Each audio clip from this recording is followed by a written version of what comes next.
Hi everyone! This video looks at an example of calculating the metal ion concentration and the percent metal ion remaining in solution in an EDTA titration before the equivalence point. An EDTA titration is a complexometric titration where a metal ion is titrated with EDTA to form a complex. Here we're showing a generic notation for the metal ion as M, having a charge of X+. It reacts primarily with the deprotonated form of EDTA, noted as Y4-, to form a charged complex. For example, if the metal ion has a 2+ charge, then the charge of the complex will be 2 - 4, or -2. When EDTA reacts with the metal ion, this is called a formation reaction. The fractional amount of the EDTA species that primarily reacts with the metal depends on the pH. Therefore, the resulting metal ion concentration will be pH dependent. Our goal with an EDTA titration is typically to react more than 99.9% of the metal ion, which correlates to leaving less than 0.1% remaining in solution. In an EDTA titration, we have some volume of EDTA reacting with the metal ion, so we have to set up a millimole table.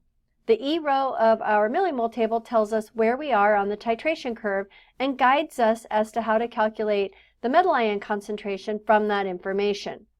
In this generic millimole table, we are only looking at the E row. Here we see that the metal ion is greater than 0, which means that there is some of the original amount remaining. However, the EDTA goes to 0, which tells us that it is used up. This situation puts the reaction progress in the region of the titration curve, which is before the equivalence point. To calculate the metal ion molarity before the equivalence point, we take the millimoles of Mx+ from the E row of our millimole table and divide by the total volume. We get the total volume by adding together the milliliters of metal ion solution and EDTA given in the problem.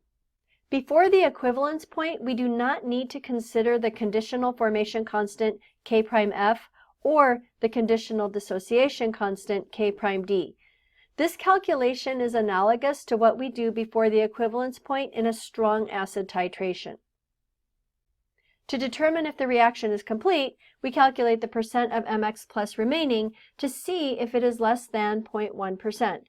Here, we take the molarity of the metal ion remaining in solution and divide by its original molarity, times 100. So let's work through an example.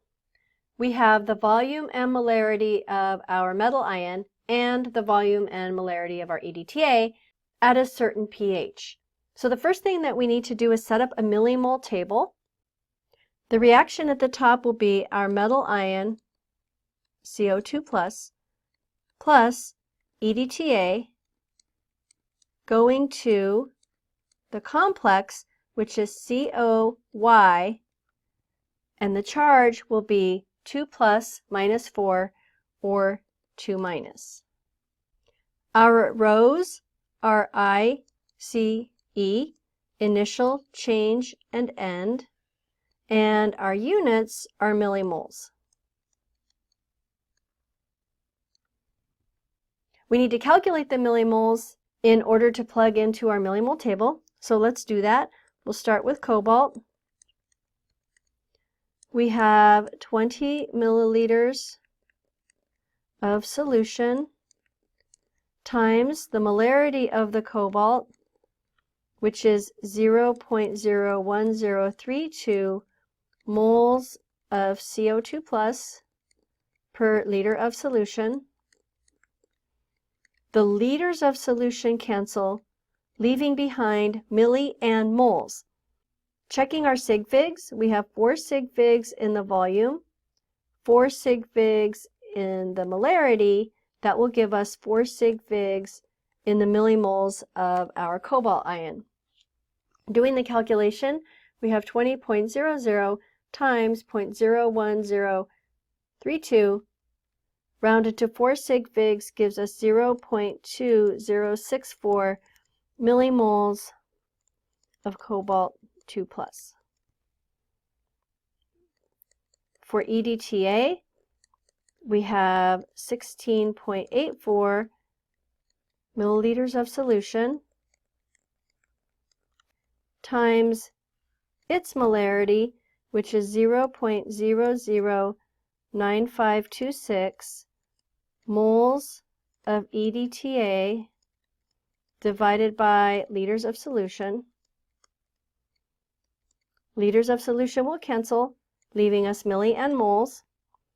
We have 4 sig figs in our volume, 4 sig figs in our EDTA molarity, and so our millimoles of EDTA will also be rounded to 4 sig figs.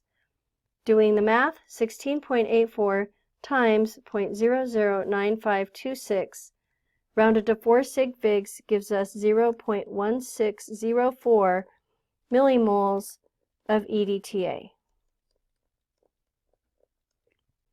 We can fill these values into our millimole table.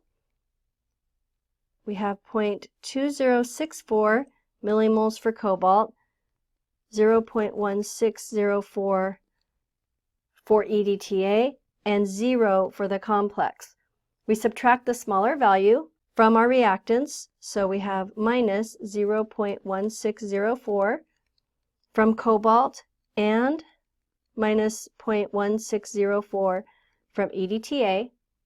For the complex, we add that amount plus 0.1604. The stoichiometry of this reaction is 1:1, so that's why we didn't have to modify those numbers, those values in the change row. EDTA goes to 0. The complex will be 0.1604. We'll calculate our cobalt that's remaining, 0.2064 minus 0.1604, rounded to 4 decimal places because it's subtraction, 0.0460 millimoles of cobalt. Evaluating the E row of the millimole table will tell us where we are on the titration curve, so we can guide our calculations. The EDTA goes to 0, which means it was used. The cobalt still has some remaining, so because of that, we know we are before the equivalence point. Before the equivalence point, we don't need to consider the dissociation of the cobalt complex.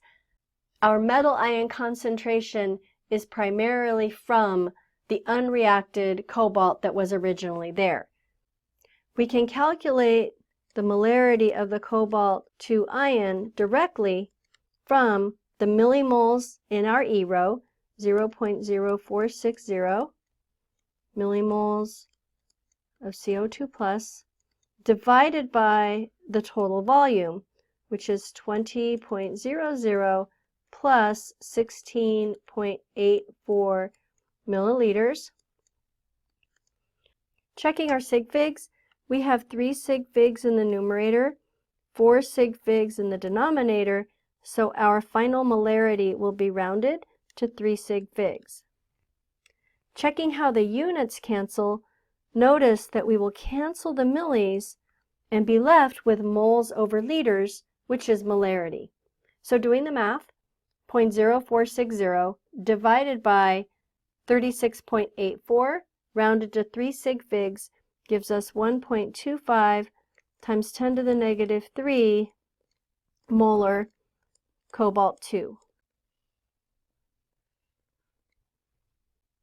To calculate the percent of the cobalt 2 remaining in solution to determine reaction completion, we take the molarity left in solution, that's what we just calculated, 1.25 times 10 to the negative 3 molar, divided by the original molarity, which was 0.01032 molar, times 100. As far as sig figs, we have 3 sig figs in the numerator, 4 sig figs in the denominator, and the 100 is exact.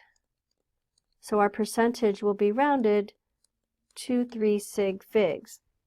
Doing this calculation, 1.25 times 10 to the negative 3 divided by 0.01032 times 100 gives us 12.1%.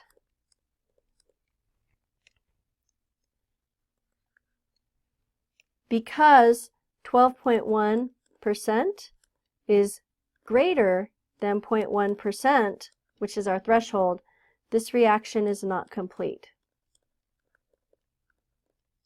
And that makes sense because we are before the equivalence point, and we would expect reaction completion to be at or near the equivalence point.